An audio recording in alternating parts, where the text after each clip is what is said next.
नमस्कार मैत्रिणींनो, मी पूजा तुम्हा सर्वांचं स्वागत करते पूजा स्पेशल रेसिपीजमध्ये, जिथे मिळतात झटपट, सोप्या आणि टेस्टी रेसिपीज. तर आज मी तुमच्यासाठी घेऊन आली आहे मस्त चमचमीत अशी सुकी मसाला भेंडी. चला तर मग व्हिडिओला सुरुवात करूया. पण त्यापूर्वी अजूनही जर तुम्ही माझ्या चॅनलवर नवीन असाल तर प्लीज माझं चॅनल सबस्क्राईब करा, सोबतच बेल आयकॉनवरही क्लिक करा, जेणेकरून जेव्हाही मी नवीन व्हिडिओ अपलोड करेन तेव्हा तुम्हालाही त्याची नोटिफिकेशन मिळून जाईल. आणि हो, व्हिडिओ शेवटपर्यंत नक्की बघा. व्हिडिओ जर आवडला तर लाईक करायला विसरू नका. तर इथे मी साधारण अर्धा किलो इतकी कोवळी बारीक भेंडी घेतलेली आहे आणि ही भेंडी मी स्वच्छ धुवून पुसून घेते. शिवाय याचा मागचा आणि पुढचा भाग काढून आपण या भेंडीमध्ये उभे 4 भाग करायचे आहेत.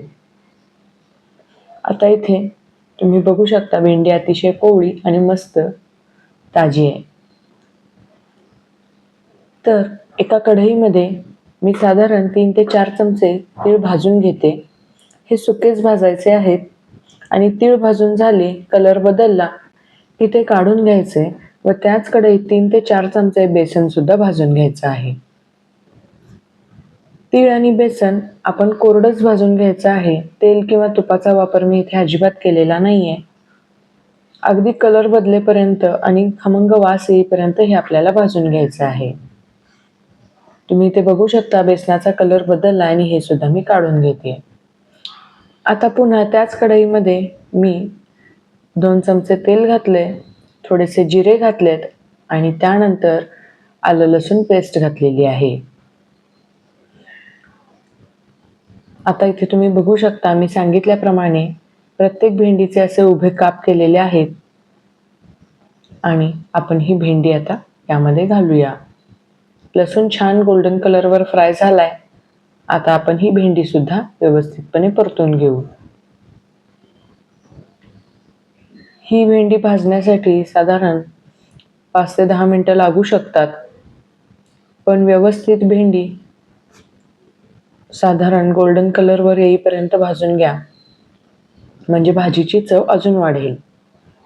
आता तीळ आणि बेसनामध्ये मी साधारण अर्धा वाटी भाजलेले शेंगदाणे घातलेत, थोडीशी हळद घातली आहे, 1 चमचा जिरेपूड घातली आहे, 1 चमचा धनेपूड घातलेली आहे, सोबतच 1 चमचा मी गरम मसाला घातलाय आणि चवीनुसार लाल तिखट घालायचं आहे.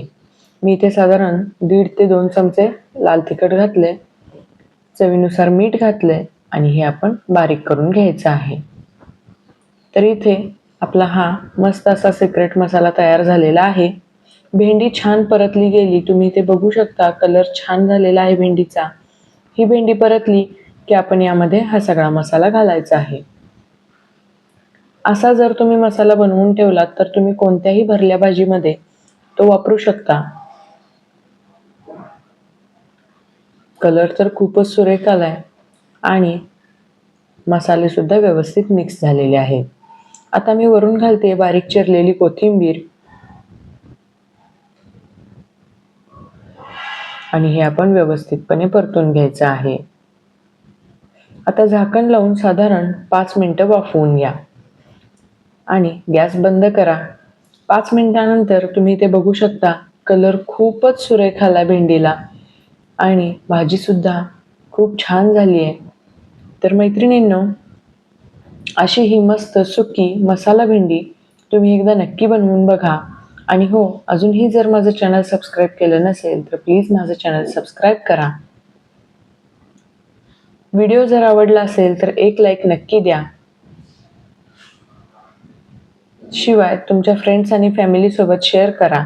पुन्हा भेटू अशाच एका मस्त चमचमीत झणझणीत रेसिपी सोबत. तोपर्यंत बाय. व्हिडिओ पूर्ण पाहिल्याबद्दल धन्यवाद.